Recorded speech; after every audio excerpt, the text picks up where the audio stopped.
everybody to the Single and Stiletto Show. I'm Suzanne Oshima, and I'm a matchmaker and dating coach at Dream Bachelor and Bachelorette, and I'm also the founder of Single and Stilettos. Today we have on our show Duana Welch, and I'm so excited to have her here today because she is the author of the new book, Love Factually, 10 Proven Steps from I Wish to I Do. And she's a contributor at Psychology Today and also eHarmony. So she really knows what she's talking about. And she's also a teacher at Austin, Texas University. So welcome, Duana, to the show. Suzanne, thank you so much. That is such a lovely introduction. Well, it's going to get even better because I want you to tell us what made you come up with writing this book, Love Factually, and what's it really about? Love Factually was born of my own pain. I actually think a lot of times when you see great art or you read something you really like, at least for me, what happened was somebody suffered and they transformed that suffering into something beautiful and usable for everybody else. And I hope that's what Love Factually does. So basically what happened to me was I was a nerd all my life. I mean, I went to school from the age of 5 to the age of 30, and then lacking any insight into something else to do, I became a professor. So even all of that wasn't enough to land me a good man. It wasn't. And I made, as I now know from studying the science, just about every mistake a person can make, and I got hurt a lot. And I now know that a lot of my suffering was absolutely needless. So as a kind of wish fulfillment of what I wished I had known then, I have written for you now. Well, awesome. Well, today's topic, and I know, ladies, you're going to love this topic, is what you think you need in a partner, but you actually don't.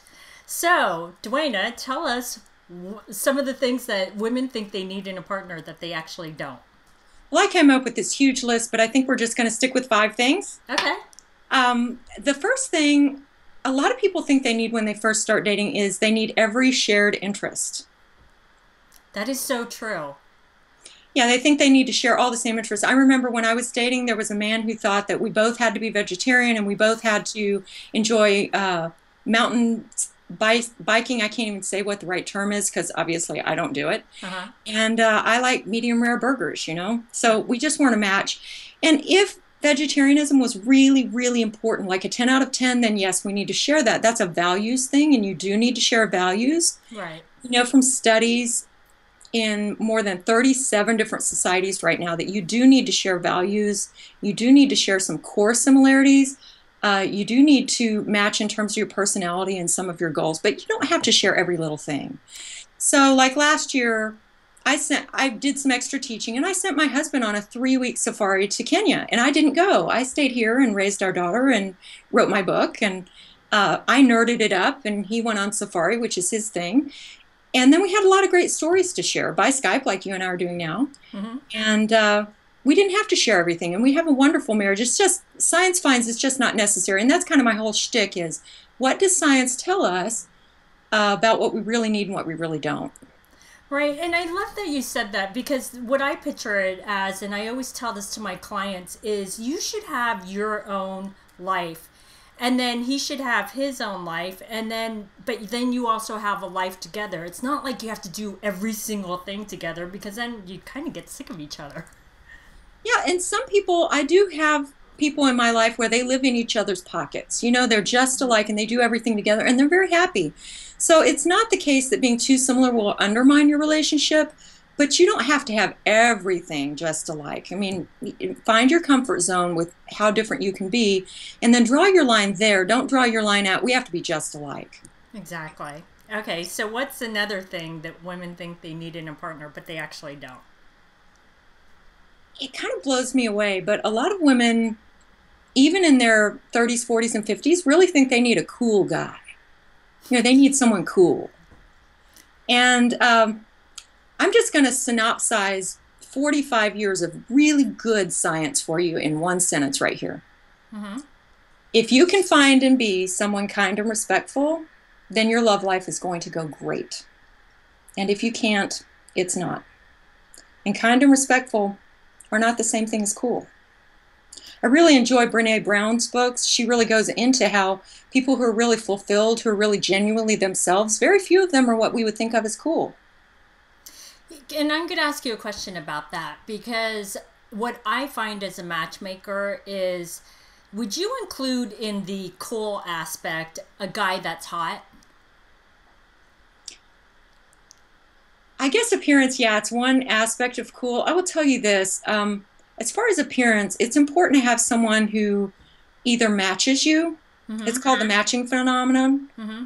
or even better, he's just a little bit less good looking than you. A little bit. Not tremendously, unless he's really rich. And again, this isn't my opinion, this is the science, but you want a guy who's a little bit less good looking than you. And the reason of it is if he's more good looking than you, he's going to be able to find a woman who's better looking than you, and it's a fair risk, and it's a risk of being dumped, and which isn't fun. That's interesting. You know, it's really funny because in my 20s, I used to go to a hairdresser, and he used to tell me the same thing. He goes, you always want to date a guy that's not as good looking as you. And I'm like, what? I don't get that. But he used to say that to me all the time, and it goes along with what you just said. That's really funny. And Suzanne, I have to say that hairdressers are always right. You can just skip my book and just go to the hairdresser, and you'll be fine. And he could be your therapist, right? Your therapist. Exactly. Okay, so what's another tip you have for us? So another tip is that we live in, out of all the societies in the world, the United States values independence more than any other. In fact, dependence has become a dirty word. Mm-hmm. And unfortunately, we've become so independent-minded that women now believe that they need to be independent and that they shouldn't allow themselves to have a mutual dependence on someone else. But that's not how it goes.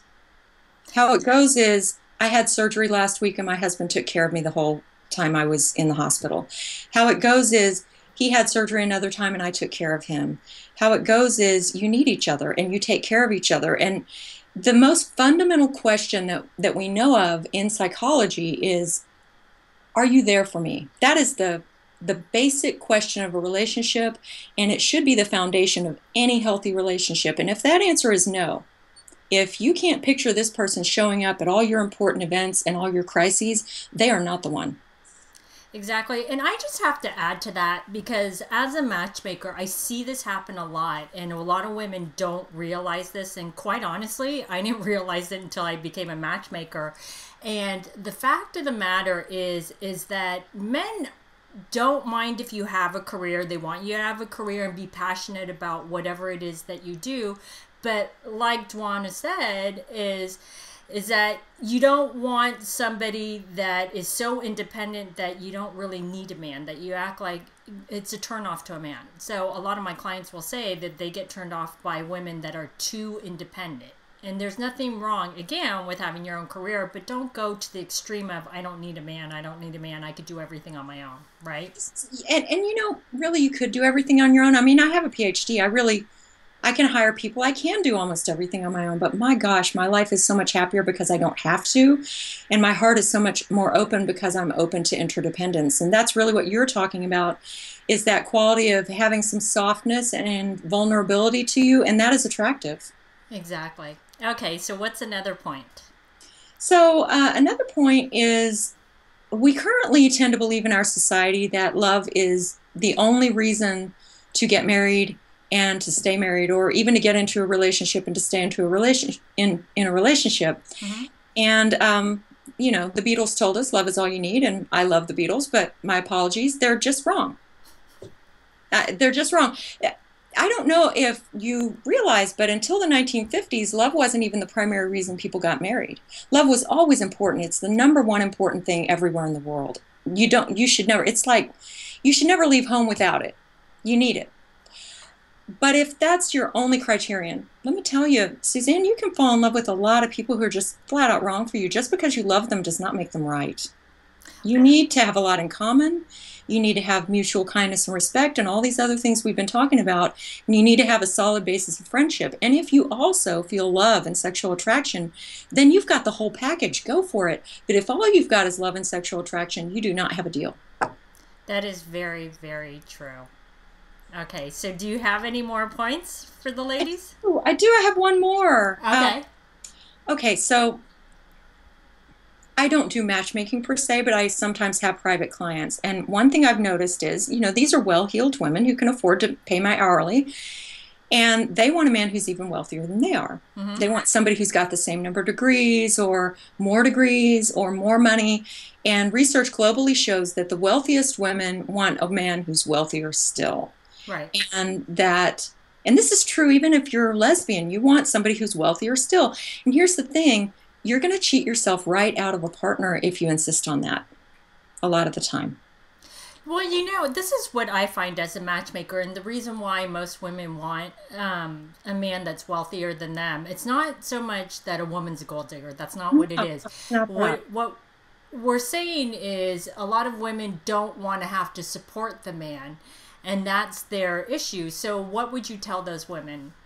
I would say that is fair and reasonable, and that what you want to look for is a peer. A peer may not have exactly the same income you do or the same number of degrees. My husband and I do not have the same number of degrees, or the same kind of degrees. A peer, however, is your equal. And I know this. I know that, and my husband did make more money than I did for a long, long time. And I asked him if I could be a sugar mama and he could retire early. So that's what we've done. You need to look at it as you need to have the long view. In the long view, you're going to have a reciprocal, interdependent relationship where this person is going to be there for you. And I know that if I needed my husband to take another job tomorrow, he would do it. That's the kind of relationship you need. But if you're just going for a dollar amount, you're not looking closely enough at the person, and the person is who you spend your day in, day out life with. That's a great point. Well, these have been some awesome tips for the ladies and something to think about. It's food for thought. So, Duana, tell our audience how they can find you and how they can find out more about your book. Thank you, Suzanne. Well, I'm really enjoying being on your show. And your audience can find information about my book and get a free chapter at www.lovefactually.co. Don't do .com. It'll get you someplace weird. .co. Lovefactually.co. Thank you so much. I'm laughing because I'm wondering if it's going to go to some porn site or something. I'm afraid. I know. So ladies, go to .co. Okay.